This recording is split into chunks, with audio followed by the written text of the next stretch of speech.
ছোট একটি গ্রাম। বিকেলের রৌদ্রে দাঁড়িয়ে আছে একটি মেয়ে। তার নাম মীরা। হাতে একটি রঙিন ছাতা, আর দুচোখে ভরা স্বপ্ন, আর মুখে মধুর হাসি। আজ আকাশটা কত সুন্দর, মনে হচ্ছে কিছু একটা ভালো হবে।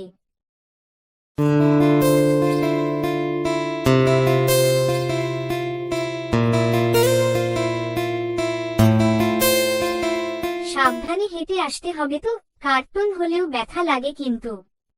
তুমি ঠিক বলেছ। Thank you. তুমি কেমন আছো? আমি ঠিক আছি। তুমি নতুন নাকি এই এলাকায়? হ্যাঁ, আজ ঘুরতে বেরোলাম, একটু নার্ভাস লাগছে।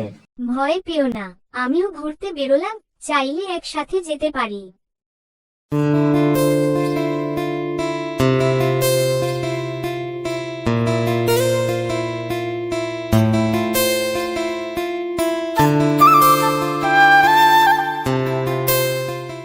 তোমার ছাতাটা খুব সুন্দর, অনেক রং। আমার মা বলতেন, রঙিন জিনিস মন ভালো রাখে। তোমার কথা শুনে তাই মনে হচ্ছে। আরিফ আর মীরা দুজন মিলে মনের সুখের গল্প করছে।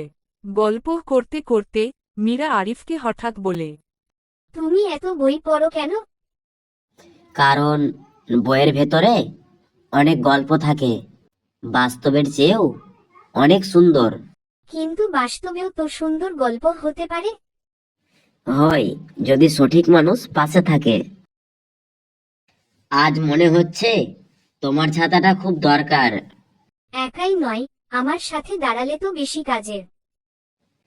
মীরা, তোমার সাথে কথা বললে সময়টা খুব দ্রুত চলে যায়। আমারও তাই লাগে। কি অদ্ভুত না? হয়তো এটাই বন্ধুত্ব বলে। হয়তো, বা তার থেকে বেশি কিছু। দেখো, রামধনু। ঠিক আমাদের ছাতার মতো, অনেক রং একসাথে। মীরা, তোমার সঙ্গে পরিচয় না হলে হয়তো এই শহরটা এত আপন কখনোই লাগতো না। আমারও তাই। তুমি দিনের একটা সুন্দর অংশ হয়ে গেছো। প্রেম মানে একসাথে থাকা নয়, অনেক দূর থেকেও ভালোবাসার মানুষকে ভালোবাসা যায়।